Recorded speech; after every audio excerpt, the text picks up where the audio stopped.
I spent months creating the perfect craft room with my husband, but his sister had a key and would come over while I was working to move everything around.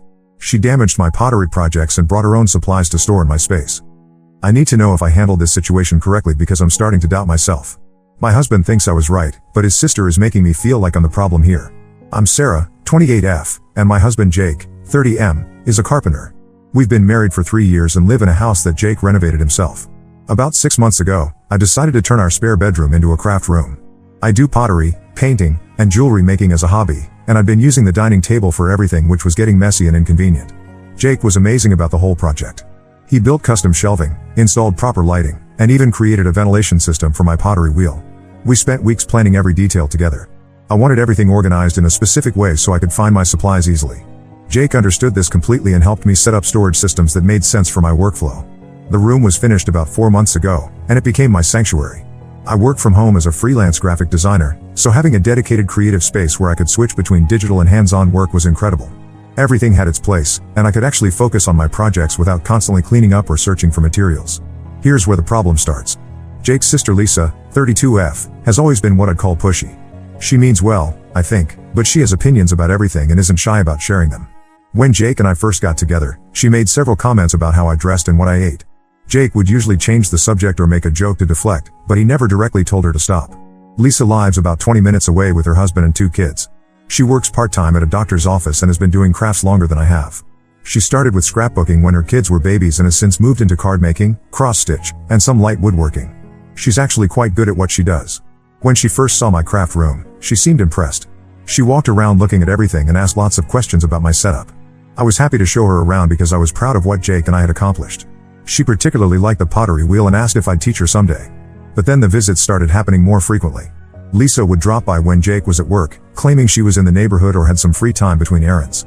She has a key to our house because she watched our cat when we went on our honeymoon 2 years ago, and we never thought to ask for it back. At first, her visits seemed innocent enough. She'd come in, we'd chat for a bit, and she'd always end up in the craft room. She'd look through my supplies and ask about different techniques. I didn't mind sharing knowledge, and it was nice to have someone to talk crafts with. But then she started bringing things.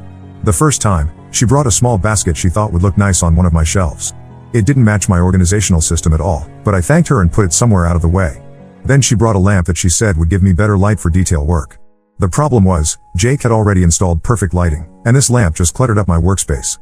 I started to notice that during her visits, she would move things around. She'd reorganize my paintbrushes or rearrange my jewelry making supplies. When I'd find things in different places later, she'd say she was just trying to help me be more efficient or that she'd noticed I was having trouble finding things. This wasn't true. My system worked perfectly for me, and I knew exactly where everything was. Having my supplies moved around was actually making me less productive because I'd waste time looking for things that weren't where I'd left them.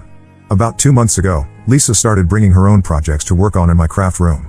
She'd arrive with a bag full of scrapbooking supplies and spread them out on my work table. The first few times, I didn't say anything because I didn't want to seem unwelcoming. But it became a regular thing. She'd work on her projects while I worked on mine, and she'd talk constantly. I couldn't concentrate, and I found myself avoiding my own craft room when I knew she might show up. The situation got worse when she started leaving her supplies in my room. She'd finish working on something, pack up most of her materials, but leave behind items she said I might find useful. My carefully organized space started to fill up with her leftover papers, stickers, and tools that didn't belong to my crafts at all. Last month, she did something that really bothered me. I had been working on a series of ceramic bowls for a local gallery that was considering featuring my work. I had them arranged on a specific shelf to dry properly, with careful spacing between each piece. When I came into the room after one of her visits, she had moved all my bowls to make room for a display of her finished scrapbook pages. She'd pushed my bowls together, and 2 of them had been damaged where they touched while the clay was still soft. When I called her about it, she apologized but said she thought they were finished pieces and that she was just trying to showcase both our work. She offered to help me fix the damaged bowls, which missed the point entirely. I had to start those pieces over, and I lost a week of work. I talked to Jake about the situation that night. He listened to everything and said he'd talked to his sister about respecting my space. But when I asked him what he'd said to her afterward, he just mentioned that he told her to be more careful with my projects. He hadn't addressed the bigger issue of her taking over my craft room. 2 weeks ago, everything came to a head. I was having a particularly stressful day with work deadlines, and I went to my craft room to unwind with some pottery. When I opened the door, Lisa was there rearranging my entire paint station. She'd taken down all my color-organized tubes and was sorting them by brand instead. There were paint tubes everywhere, and she'd also brought in a new storage cart that didn't fit with my setup at all. She looked up when I came in and said she'd noticed my paint organization wasn't very logical and thought she'd fix it for me as a surprise. She said the new cart would give me much more storage space and that I'd thank her once I saw how much better the new system worked. I stood there for a moment, watching her handle my expensive art supplies, and something inside me snapped. I told her to stop what she was doing and leave my craft room immediately. She looked shocked and said she was just trying to help. I repeated that I wanted her to leave, and she started gathering her things with a hurt expression on her face. Before she left, she said that I was being ungrateful and that she'd spent her own time and money trying to make my space better. She said I clearly didn't appreciate having someone who cared enough to help me improve my organization and that maybe she'd been wrong about me being a real crafter. After she left, I called Jake at work and told him what had happened. He sighed and said he'd handle it. When he got home that evening, he said he'd talked to Lisa and that she was upset but understood she'd overstepped. He said she probably wouldn't be coming by as much anymore. But I haven't heard from Lisa at all since then, and Jake mentioned that she'd been complaining to their parents about how I treated her. Apparently, she's been telling people that I kicked her out for trying to help and that I'm not the supportive sister-in-law she thought I was. Now I'm second-guessing myself. Maybe I was too harsh. Maybe I should have been more direct about my boundaries earlier instead of letting things build up. Jake says I had every right to protect my space and that his sister needed to learn respect, but I can see that this situation is causing tension in his family. The craft room is finally back to the way I had it organized, and I can work peacefully again. But I keep wondering if there was a better way to handle this situation. Lisa clearly thought she was being helpful, even if her methods were completely wrong for me. I changed the locks on our house last week, which felt a bit extreme, but I needed to know that my space would stay the way I arranged it. Jake supported this decision and said it was probably something we should have done earlier anyway. So was I wrong to kick Lisa out of my craft room? Should I have found a gentler way to establish boundaries, or was being direct the only way to get through to her? Update 1. I wanted to update everyone on what happened after my original post about Lisa taking over my craft room. Thank you to everyone who commented and reassured me that I wasn't being unreasonable. Your responses helped me realize that I've been way too patient with the situation. After I posted, things were quiet for about a week. Lisa didn't come by, and Jake said she hadn't mentioned anything to him about the craft room incident. I started to think maybe the problem had resolved itself and that she'd finally understood the boundaries. Then Jake's mom called me. She said she wanted to have lunch and catch up, which was unusual because we don't typically hang out one-on-one. But I figured it might be nice to spend some time with her, so I agreed to meet her at a restaurant near her house. The lunch started normally enough. We talked about work, the weather, and some family news. But then she brought up Lisa. She said that Lisa had been really hurt by what happened in my craft room and that she felt I'd been unfair to her. According to Jake's mom, Lisa had only been trying to bond with me and share her crafting experience. Jake's mom asked if I'd consider apologizing to Lisa and maybe inviting her over to work on a project together. She said that Lisa had been looking forward to our crafting sessions and felt rejected when I asked her to leave. She also mentioned that Lisa had put a lot of thought into the organizational changes she'd suggested for my room. I tried to explain my side of the situation. I told her about how Lisa had been moving my things around without asking, how she'd damaged my pottery, and how she'd taken over my workspace without considering that I had my own system that worked for me. But Jake's mom seemed to think these were minor issues that could have been solved with better communication. She said that Lisa was a very experienced crafter and that I should have been more open to her suggestions. She pointed out that Lisa had been doing crafts for years before I started and that her organizational ideas came from genuine experience. She also said that families should support each other's hobbies and that Lisa had been excited to have someone to share her passion with. The conversation made me uncomfortable, but I tried to stay polite. I said I'd think about what she'd said, but I also explained that my craft room was important to me as a personal space where I could work without interruption. Jake's mom seemed to understand this, and we moved on to other topics. But when I got home and told Jake about the lunch, he looked concerned. He asked me exactly what his mom had said and whether she'd pressured me to apologize. When I told him about the conversation, he got quiet for a moment and then said there was something he needed to tell me. Apparently, Lisa had been talking to everyone in Jake's family about our situation. But she hadn't been telling them the truth about what had happened. According to Jake, Lisa had been saying that I'd yelled at her and thrown her out of the house for trying to help organize my craft supplies. She'd told people that I'd been rude and hostile from the moment she'd started visiting and that I'd never appreciated any of her contributions to my craft room. Jake said his mom, dad, and younger brother had all heard Lisa's version of events and that they'd been talking about how I might be having adjustment issues with joining the family. Lisa had apparently suggested that I was having trouble accepting help and that I might be feeling threatened by her experience with crafts. This was completely different from what had actually happened. Yes, I'd been firm when I asked her to leave, but I hadn't yelled at her or been hostile. And I certainly hadn't thrown her out of the house. I'd asked her to leave my craft room after she'd reorganized my paint supplies without permission, which seemed like a reasonable response to me. Jake was angry about his sister's lies, and he said he was going to set the record straight with his family. But first, he wanted to talk to Lisa directly and find out why she'd been spreading false information about me.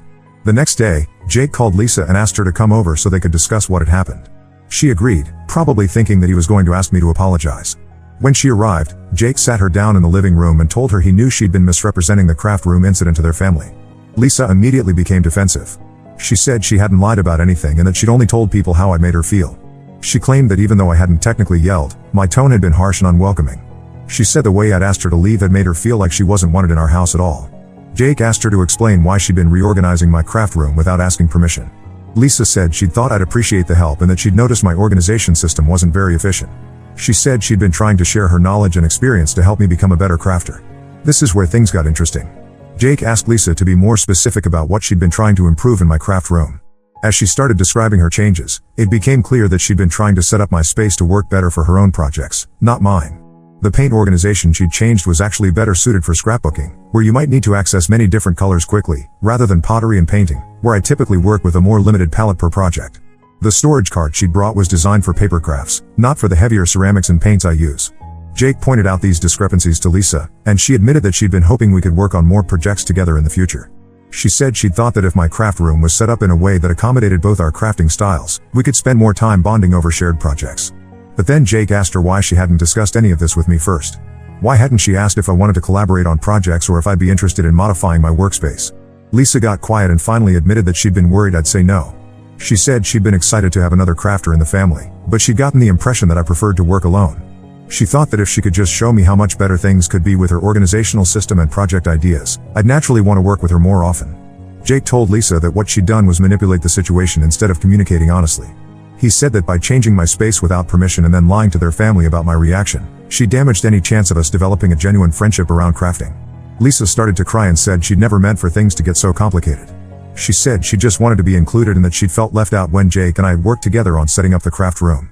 She'd been hoping that by contributing to the space, she'd become part of our creative partnership. I actually felt bad for her when Jake told me about this conversation. It was clear that Lisa had been feeling excluded and had handled her feelings in completely the wrong way. But I also realized that her behavior had been more calculated than I'd originally thought. She hadn't just been trying to help, she'd been trying to establish a permanent presence in my craft room. Jake told Lisa that she needed to apologize to me for lying to their family and for reorganizing my space without permission. He also said that if she wanted to work on crafts together in the future, she needed to ask me directly instead of trying to manipulate the situation.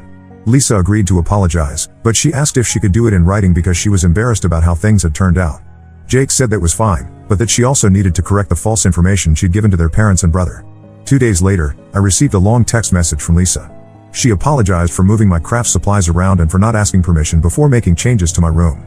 She also admitted that she'd been unfair in how she described our conflict to Jake's family and said she'd talked to them about what had really happened. But the apology felt incomplete to me. She focused on how sorry she was that I'd been upset, rather than acknowledging that her actions had been wrong regardless of my reaction. She also suggested that maybe we could start fresh and work on a small project together to rebuild our relationship. I showed the text to Jake, and he agreed that it wasn't really taking full responsibility. He said he'd talk to Lisa again if I wanted him to, but I decided to let it go for now. I was more interested in seeing whether she'd actually correct the false information she'd spread to his family. That's where things stand now. I haven't heard from Jake's parents or brother since my lunch with his mom, so I don't know if Lisa has talked to them yet. Jake says his family relationships feel a bit tense right now, but he's confident that things will settle down once everyone knows the truth. I'm still using my craft room peacefully, and I'm glad I stood up for my boundaries. But I'm also sad that the situation got so complicated when it could have been resolved with honest communication from the beginning. Update 2. Another update on the Lisa craft room situation. Things have taken some unexpected turns, and I wanted to share what's been happening. After my last update, Lisa did talk to Jake's family about what had really happened in my craft room. Jake's mom called me a few days later to apologize for the lunch conversation where she'd pressured me to make up with Lisa. She said she hadn't realized the full extent of what Lisa had been doing in my craft room and that she understood why I'd been upset. Jake's dad and brother also reached out to apologize for believing Lisa's version of events without hearing my side. The family seemed to be getting back to normal, and I thought the drama was finally over. But about 3 weeks ago, Jake came home from work with a strange expression on his face. He said his coworker had mentioned seeing Lisa at the craft store downtown, and she'd apparently been telling people there that she was helping to organize craft classes in our home. According to the coworker, Lisa had been asking about bulk supplies for group projects and had mentioned something about converting our spare bedroom into a community craft space. This was completely untrue. We'd never discussed having craft classes in our house, and Lisa definitely wasn't involved in organizing anything like that.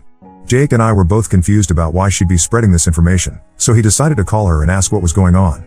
When Jake called Lisa, she acted like she didn't know what he was talking about at first. But when he pressed her about the craft store conversation, she admitted that she'd been thinking about some ideas for bringing crafters together in the community. She said she'd mentioned our house as a possible location because we had such a nice setup, but she claimed she hadn't committed to anything definite. Jake told her that she couldn't use our house for craft classes without discussing it with us first, and he asked her to stop telling people that she was organizing anything in our home. Lisa agreed, but she seemed disappointed that we weren't interested in her community craft idea. I thought that would be the end of it, but then something weird happened. Last week, I was working in my craft room when I heard a car pull into our driveway. I looked out the window and saw a woman I didn't recognize getting out of a sedan with a bag of craft supplies. She came to the front door and knocked. When I answered, she introduced herself as Jennifer and said she was there for the pottery class. She said Lisa had given her our address and told her that classes started at 2 o'clock on Wednesdays. I had to explain to this poor woman that there were no pottery classes at our house and that Lisa had given her incorrect information. Jennifer looked confused and showed me a text message thread with Lisa where they discussed the classes and the address. In the messages, Lisa had described my craft room setup and had even mentioned that I was an experienced potter who would be teaching the class. Jennifer was understanding about the mix-up, but she was obviously disappointed. She'd arranged her work schedule to attend the class and had been looking forward to learning pottery. I felt terrible for her and ended up giving her the contact information for a real pottery studio across town that offers beginner classes. After Jennifer left, I immediately called Jake at work and told him what had happened.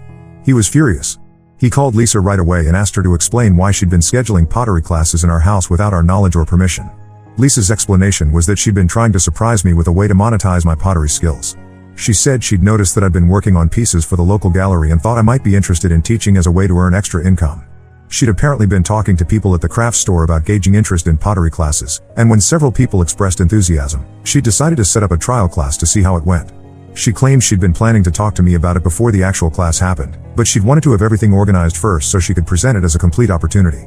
She said she thought I'd be excited about the chance to share my pottery knowledge and make some money at the same time. Jake pointed out that Lisa had made commitments to people without having any authority to do so, and that she'd used our home address without our permission.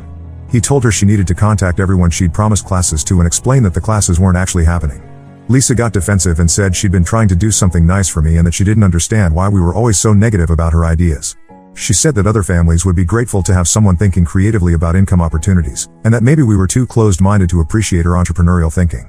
This attitude really bothered Jake. He told Lisa that her pattern of making decisions about our house and my craft room without consulting us had to stop completely. He said that if she couldn't respect our boundaries, she wouldn't be welcome to visit our house anymore. Lisa started crying and said that she felt like we were pushing her out of the family. She said she'd only been trying to help and that she didn't understand why everything she did was wrong. Jake told her that the problem wasn't her desire to help, but her method of making decisions for us without including us in the process. After Jake hung up with Lisa, we talked about how to handle the situation going forward. We realized that Lisa had been treating my craft room and our house like they were partially hers to manage, and that she'd been making plans involving our property without any regard for our privacy or autonomy. Jake decided to talk to his parents about Lisa's behavior pattern. When he explained the pottery class situation to them, they were shocked. Jake's mom said she'd had no idea that Lisa had been making these kinds of commitments involving our house, and she agreed that Lisa's behavior was inappropriate. Jake's dad suggested that the family have a group conversation with Lisa about boundaries and respect.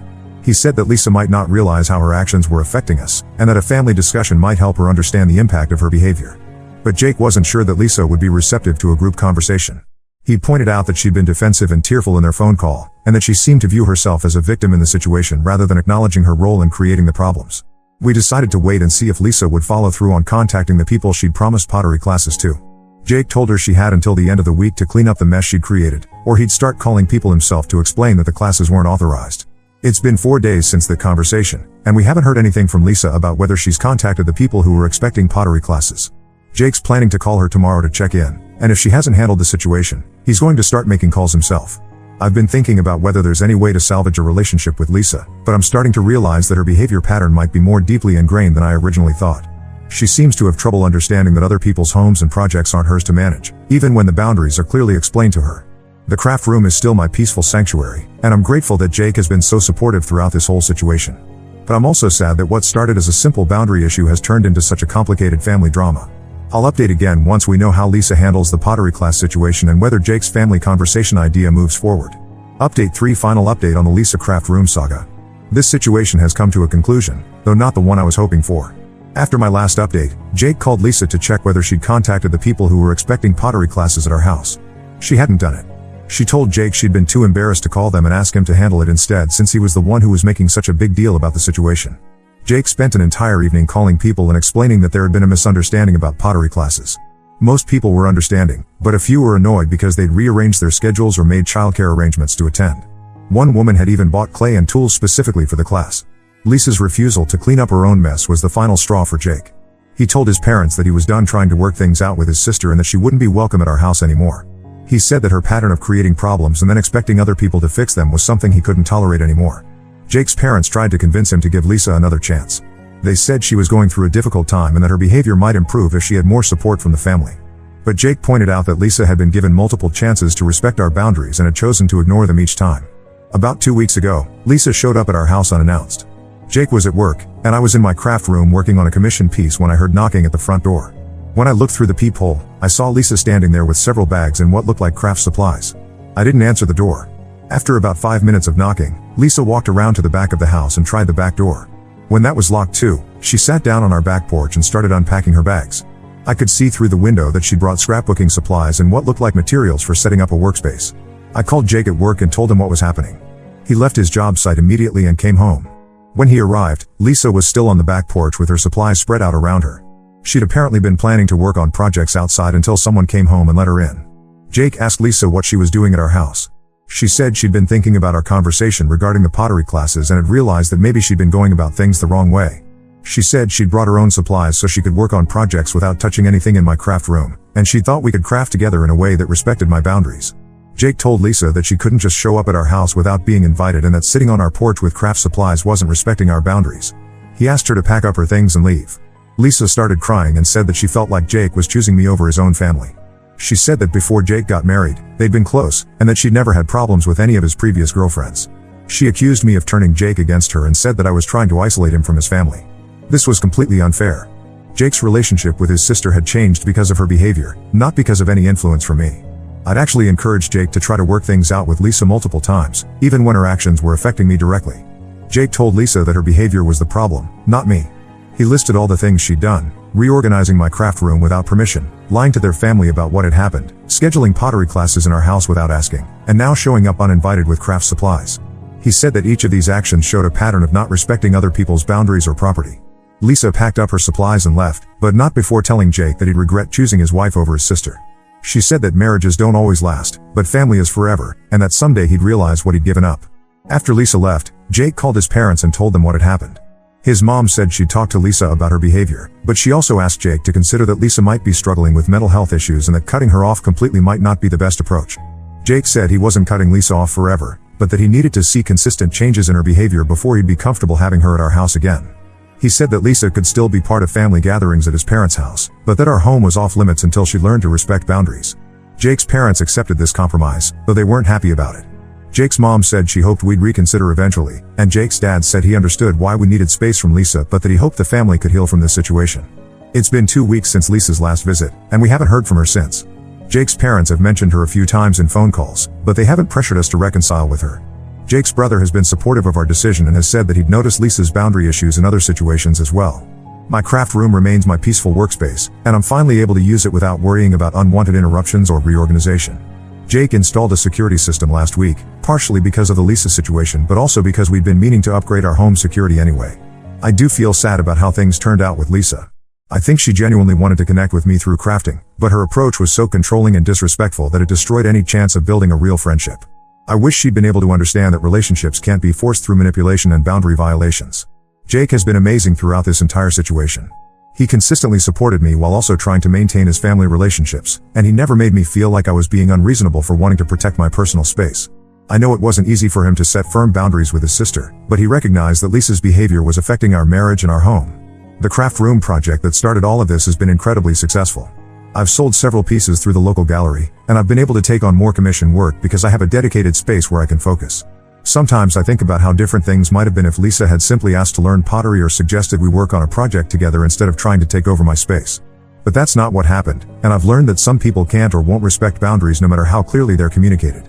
Lisa had multiple opportunities to change her approach, and she chose to escalate the situation instead of listening to our concerns. I hope Lisa eventually learns to respect other people's boundaries and property, both for her own sake and for her relationships with the rest of Jake's family. But that's not something I can control or fix. All I can do is protect my own space and peace of mind, which is exactly what I've done. The craft room is mine again, and that's how it's staying. Now let's move to the next story. Story 2. We decided to live independently after marriage, but my controlling mill spread lies about me stealing her son. So we canceled our big ceremony. I'm Zoe, 25F, and I've been engaged to my boyfriend Ryan, 27M, for about 6 months now. We've been together for 4 years and have lived together in our own apartment for the last 3 years. We're both really excited about our upcoming wedding, which is scheduled for next month. Ryan and I met during our college days. We were both part of the same study group for our economics class. I remember being drawn to his quick wit and infectious laugh.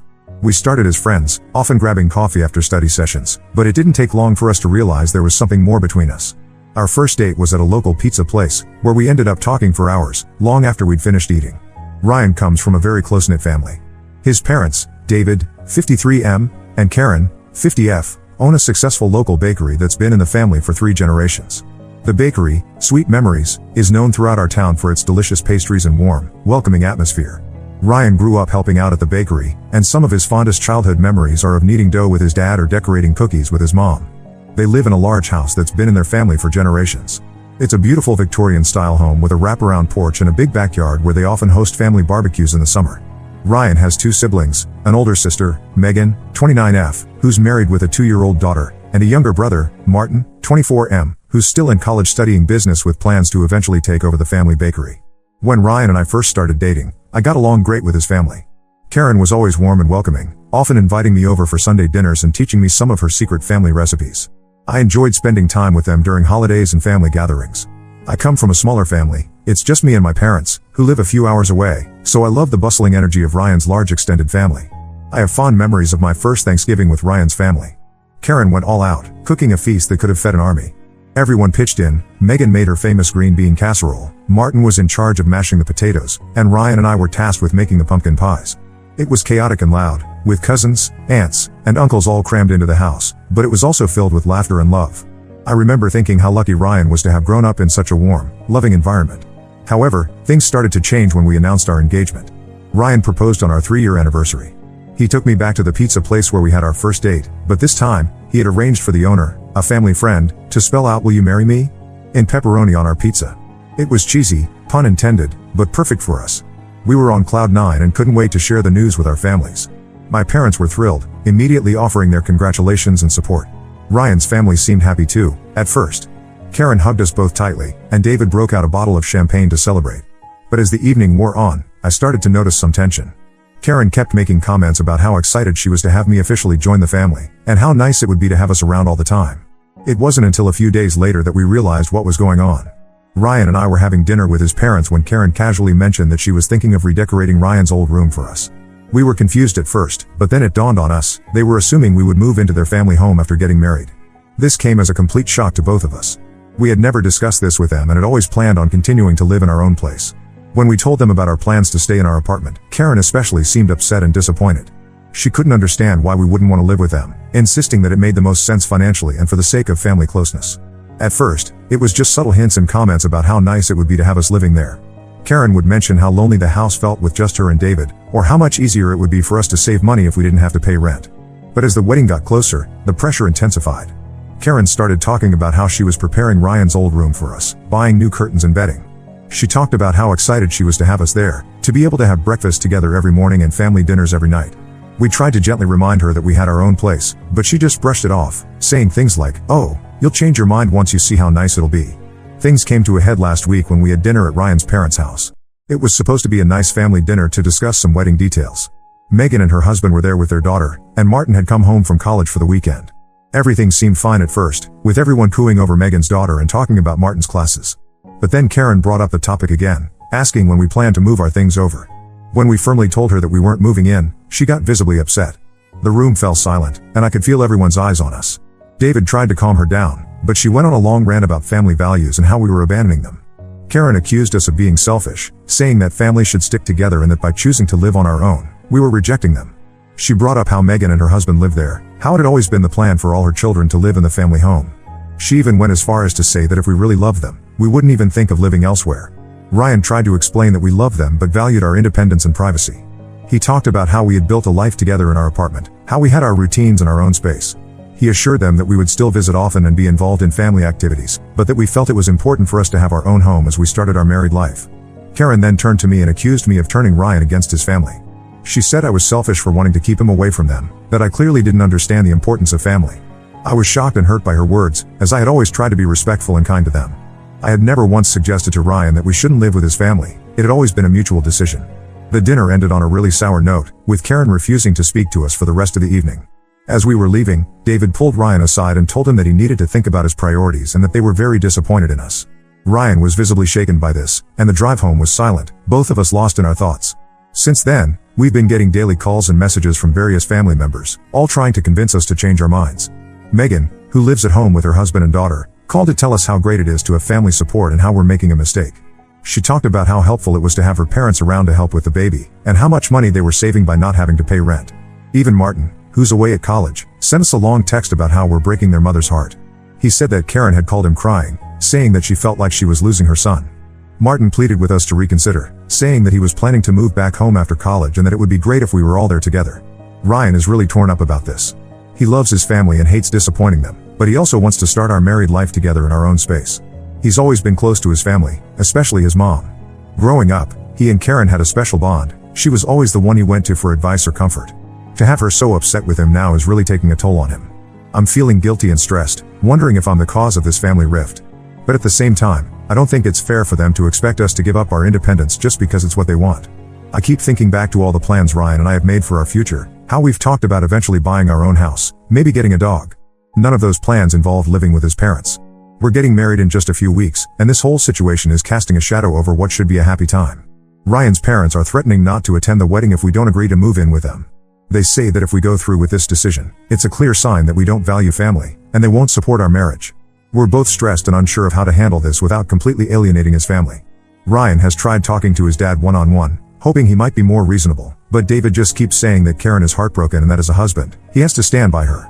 I don't want to be the reason Ryan loses his relationship with his family, but I also don't want to start our marriage by giving in to their demands. We're both firm in our decision to live on our own, but the constant guilt-tripping and emotional manipulation are taking a toll on us. Ryan's been having trouble sleeping, and I can tell he's stressed all the time. We've talked about possibly postponing the wedding to give everyone time to calm down, but we've already put down non-refundable deposits and sent out invitations. Plus, it feels wrong to put our lives on hold because of this disagreement. I'm not sure what to do at this point. Should we stand our ground and risk damaging our relationship with Ryan's family? Or should we give in to keep the peace, even if it means sacrificing our independence? Any advice would be greatly appreciated. Update 1. It's been about 2 weeks since my last post, and unfortunately, things have only gotten worse. Ryan and I decided to stand our ground and not give in to his family's demands to move in with them after the wedding. We thought that if we remained firm but respectful, they would eventually come around and accept our decision. We were wrong. Last weekend, we had a small engagement party planned with some close friends. We had invited Ryan's family, hoping it would be a chance to smooth things over.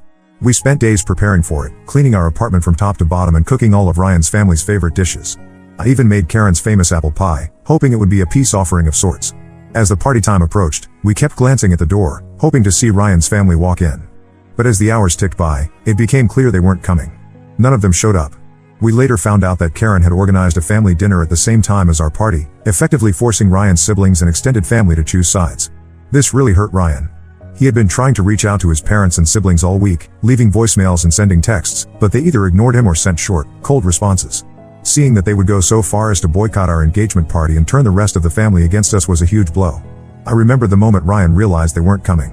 He had been standing by the window, constantly checking the street. When our last guest arrived and there was still no sign of his family, I saw the hope drain from his face. He put on a brave face for our friends, but I could see how much he was hurting. The day after the party, Ryan's aunt, Karen's sister, called him. She told him that Karen had been telling everyone that I was manipulating Ryan, turning him against his family, and that I had explicitly forbidden him from having any contact with them. According to Karen, I was jealous of Ryan's close relationship with his family and was trying to isolate him from them. Of course, none of this was true. Ryan and I had always made decisions together, and I had always encouraged his relationship with his family. It was clear that Karen was trying to paint me as the villain in this situation, probably hoping that if everyone turned against me, Ryan would leave me and come back to the family fold. Ryan was furious when he heard this. I had never seen him so angry.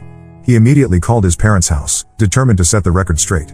Karen answered, and for the first time since this all began, Ryan lost his cool. He confronted her about the lies she was spreading and demanded to know why she was trying to turn the family against us. Karen burst into tears, accusing Ryan of choosing me over his real family and saying that he was breaking her heart. She brought up all the sacrifices she had made for him over the years, how she had always put her children first, how she had worked long hours at the bakery to provide for them, how she had always been there for him. She said that by refusing to live with them, Ryan was throwing all of that back in her face. David got on the phone and told Ryan that if he didn't come to his senses and agree to move in after the wedding, they would cut him off completely, emotionally and financially. Even though Ryan is financially independent, his parents had offered to pay for a significant portion of our wedding. Now, they were threatening to withdraw that support just 3 weeks before the ceremony. This threat hit us hard. We had planned our wedding counting on that financial support. Without it, we would struggle to pay for everything we had already booked and arranged. It felt like they were using their financial leverage to force us into compliance. We spent the next few days in a daze, trying to figure out what to do. We looked at our budget and realized that without his parents' contribution, we would have to either postpone the wedding or significantly scale it back. Ryan was torn between standing up for our decision and not wanting to hurt his family or ruin our wedding plans. I suggested we could take out a loan to cover the costs, but Ryan was hesitant to start our married life in debt. We considered asking my parents for help, but I knew they couldn't afford to contribute much more than they already were. We even briefly discussed giving in to Karen's demands, but we both knew that would be a disaster in the long run. After a lot of discussion and tears, we made a decision. We decided to cancel the big wedding we had planned and instead have a small, intimate ceremony with just our closest friends. It's not what we had originally envisioned, but we realized that starting our marriage on our own terms was more important than a lavish ceremony. Making those cancellation calls was heartbreaking. We had to let go of the beautiful venue we had booked, cancel the caterer, and tell the band they were no longer needed. Each call felt like we were chipping away at the dream wedding we had planned. But at the same time, there was a sense of relief. We were taking control of our situation, refusing to let Ryan's family's manipulation dictate our choices. We sent out messages to our guests explaining the change of plans. We were vague about the reasons, not wanting to air the family drama, but many of our friends figured out what was going on and have been incredibly supportive. Several of them offered to help with the new, smaller ceremony. One friend offered to officiate, another said she'd handle the flowers, and another offered to bake our cake. Ryan tried one last time to reach out to his family, sending them a heartfelt email explaining our decision and expressing his hope that they would still be a part of our lives. He poured his heart out in that email, telling them how much he loved them and how he hoped they could find a way to accept our decision.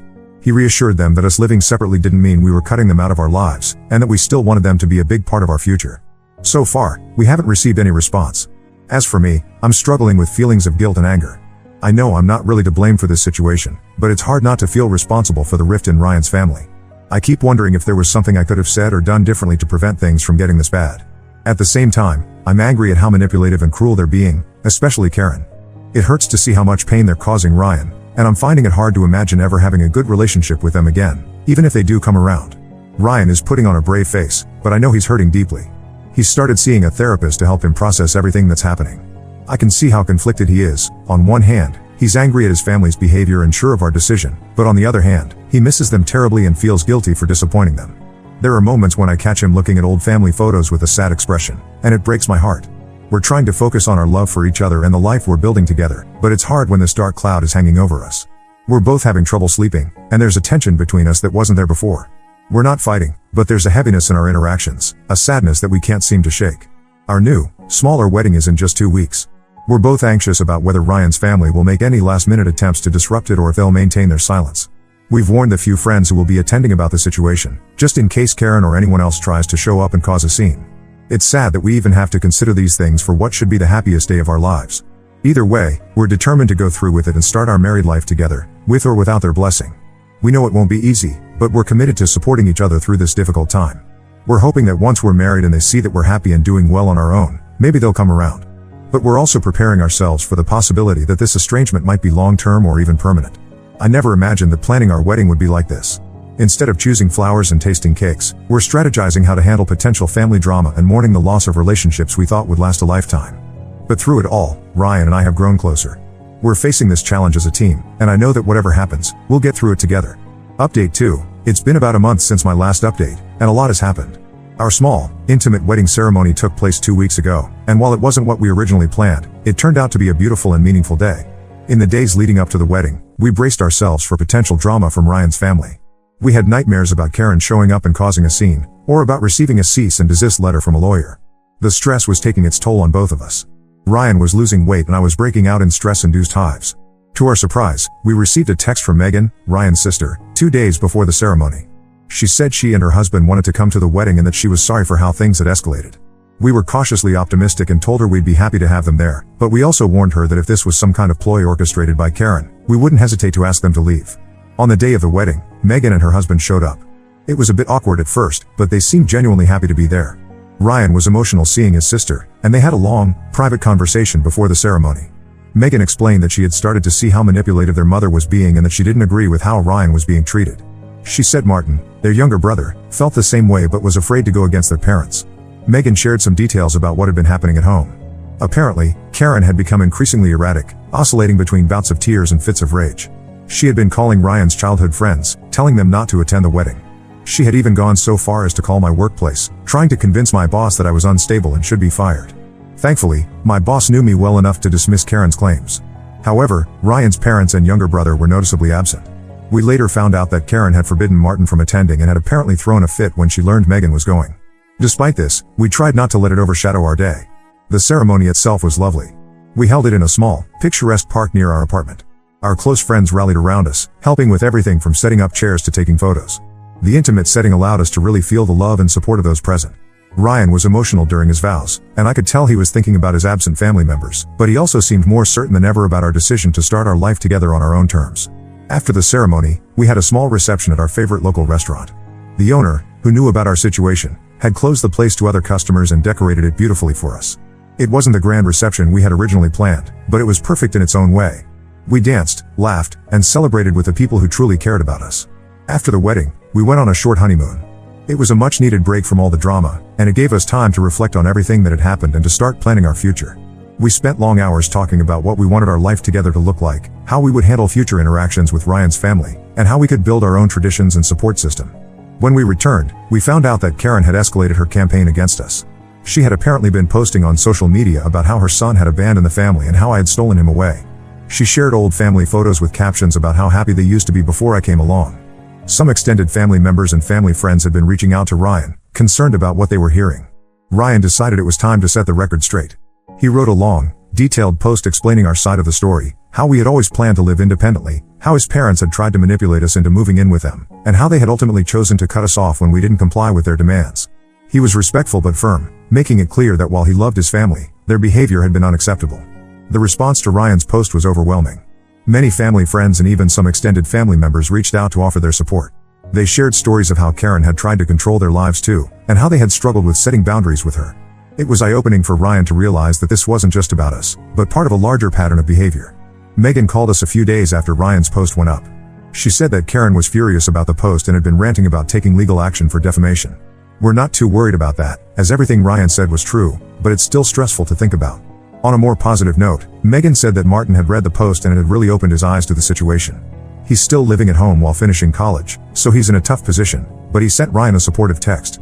It meant a lot to Ryan to know that his siblings were starting to understand and support our position. As for David, Ryan's dad, we haven't heard anything directly from him. Megan told us that he's been very quiet about the whole situation and she thinks he might be starting to see how unreasonable Karen is being, but he hasn't taken any action to reach out or mend things with us. Ryan is doing better emotionally. He's sad about the situation with his parents, especially his mom, but he's also angry about how they behaved and more certain than ever that we made the right decision. He's continued seeing his therapist, which has been really helpful for him in processing all of these complex emotions. We're focusing on settling into our married life and making plans for our future.